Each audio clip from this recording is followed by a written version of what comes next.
ఎంత? 1,45,000 మొత్తం ఎంత? మొత్తం 20 లక్షలు. నీకు నువ్వెంత కట్టినావు డబ్బులు? 80,000. 20,000 ఇచ్చినావా డబుల్ బెడ్రూమ్? అంటే 3 ఇల్లు తర్వాత 4ది.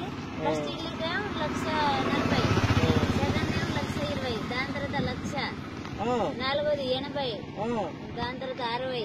అంటే ఇటు రోడ్డుకి వెళ్ళి ఉన్న వాళ్ళు ఫస్ట్ వాళ్ళకి 1,40,000. 1,40,000 ఎవరు తిన్నారు మా డబ్బులు? ఇక్కడ ఎవరు తీసుకున్నారు? సర్పంచ్ తీసుకున్నారు. ఎవరు తీసుకున్నారు? నీకెవరు అడిగారు? ఆయన వెనక తిరుగుతాడు. సర్పంచ్ వెనకాల డబుల్ బెడ్రూమ్ కా? చిన్నది డబుల్ బెడ్రూమ్ కేగా? ఇల్లు అయితే ఫ్రీ, డబుల్ బెడ్రూమ్ ఫ్రీ కదా అమ్మ? ఫ్రీయే కదా? కానీ భూమి డబ్బులని కట్టించారు.